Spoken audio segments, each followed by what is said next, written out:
Hello po sa inyo mga Kashansky, kumusta po kayo?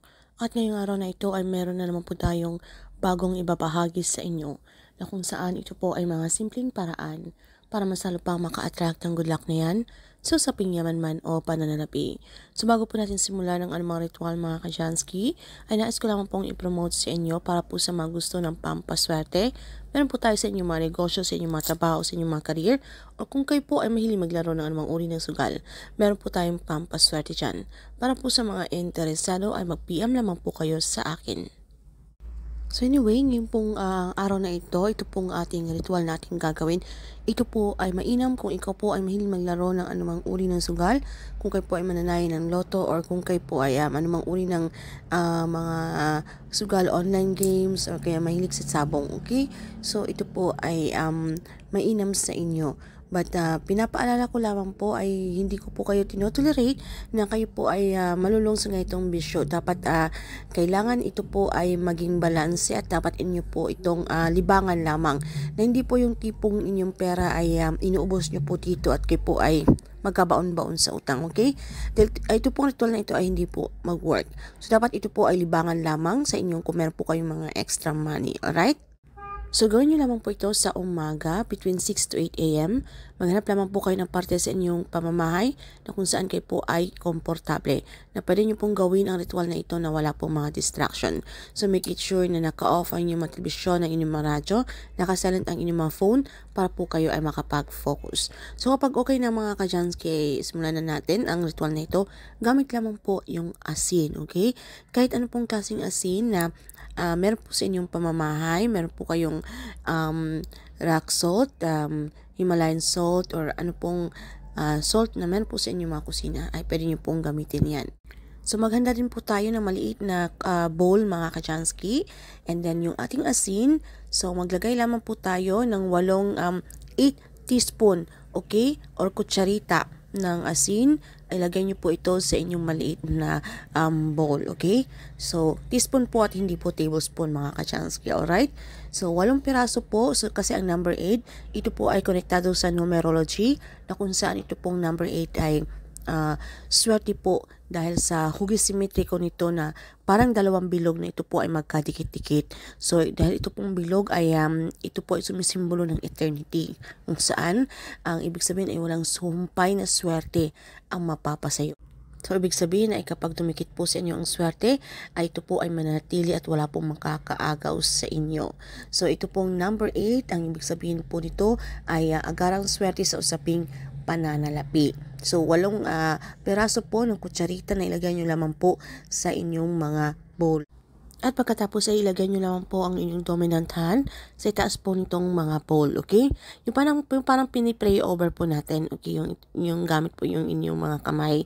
So, dominant hand, kung ano po yung, kung kayo po ay left-handed or kung kayo po ay right-handed, yun po yung gamitin nyo, okay? So, kung ano po yung lagi nyo pong ginagamit. So, ito pong ating ritual ay gamitan po natin ng orasyon. Ito pong orasyon ay napaka-powerful po na kung saan ay ito po ay sa mga kaninunuan pa ito po ay sa mga ancient people, okay? Na ito pong orasyon na ito ay kapag ginamit po natin, okay, ito po ay ma-activate ang energy nito. So, una po ay dasalan nyo lamang po ito ng inyong mga personal na dasal, okay? Pwede po kung kayo po ay Katoliko, isang ama namin at isang sumasampalataya ako.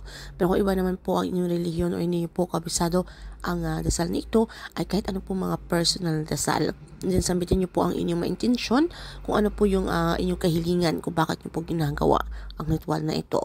And then, pagkatapos ay i-claim at i-affirm nyo na po sa inyong mga sarili ang sweating darating sa inyo, okay? Then, sambitin nyo lamang po yung ating mantra. Thank you, universe.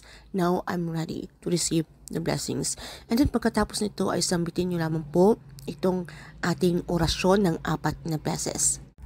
So, sambitin nyo lamang po ito ng 4 na beses. Satur, Arepok, Tenet, Opera, Rotas. Satur, Arepok, Tenet, Opera, Rotas, hanggang 4 na beses po mga Kachansky. At pagkatapos, ito pong asin ay pwede nyo po itong ipahid sa inyong palad, okay, sa inyong kamay. So, inyo po itong masimasin dahil ito po ay na-activate na po ang energy nito. At ito pong asin ay ito rin po ay kilala bilang pantanggal ng mga negative energy, okay? Kung kayo po ay feeling nyo ay kinakapitan ng mga kamalasan na yan mga kachansky. So, kung meron po mga hadlang, okay? So, mainam po itong asin na pantanggal ng mga negative energy. So, huwag nyo po itong hugasan ng inyong mga kamay mga kachansky. Hayaan nyo lamang po na pagkatapos nyo pong pahiran, okay, ng asin ng inyong mga kamay. So, pagkatapos ito ay pwede na po kayong umalis, pwede na po kayong tumaya, or kung kayo po ay maglalaro ng anumang uri ng sugal. So, dapat hindi nyo po ito sasabihin na kahit kanino para po hindi po mawala ang ritual na ito, itong ating orasyon na ginawa natin. Para hindi po ito matanggalan ng bisa. So, dapat malakas po ang inyong paniniwala. Dahil hindi po lahat ng gumawa po ng ritual na ito ay ito po ay nag-work. Dapat po ay malakas po ang inyong paniniwala na sa pamamagitan po ng prosesong ito po ay gagana sa inyo. Meron po dapat tayong 100% trust, belief, and faith.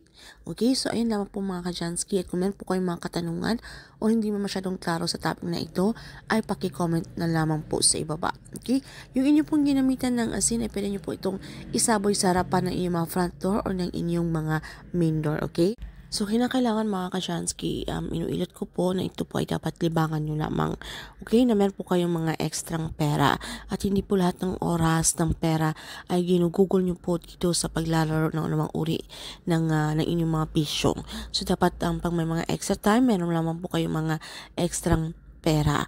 So, hindi po ito yung tipong kayo po ay malulong na sa ganitong bisyo at kayo po ay magkabaon-baon sa utang. So, dapat pa rin ay gawin nyo pa rin po ang inyong mga daily routine na kung meron po kayong mga ginagawang na mas lalo pang maging produktibo, kung kayo po ay may mga negosyo, so pagpatuloy nyo lamang po na mag-isip po kayo ng mga ideya, okay, na kung paano pa po kayo mas lalong umangat. Hindi po ito yung tipong tayo po ay uupo na lamang po sa isang tabi at tayo po ay tatamad-tamad na lang at tayo po ay maglaro ng sugal, okay? Hindi po ito ganun, alright? So, dapat po ay maging produktibo pa rin po tayo at tandaan natin na sa atin pa rin po ang may control at tayo pa rin po ang gumagawa ng ating kapalaran. Nasa ating kamay po ang tagumpay mga kachansky. So, ito po mga pampaswerte, isang gabay o inspirasyon lamang. So, ito po ay parang bonus na lamang po sa atin. Alright mga kachansky? At anyway, isang paalala lang din po na mag-ingat po kayo dito sa ating mga comment section na marami pong mga nagme-message dito na nagsisend po sila ng mga link. Huwag po kayong basta-basta mag-click ng anumang link na kanilang binibigay dahil hindi po ito sa cloud ng Janice Christine Vlogs at baka po ma-hack ang inyong mga account. Okay?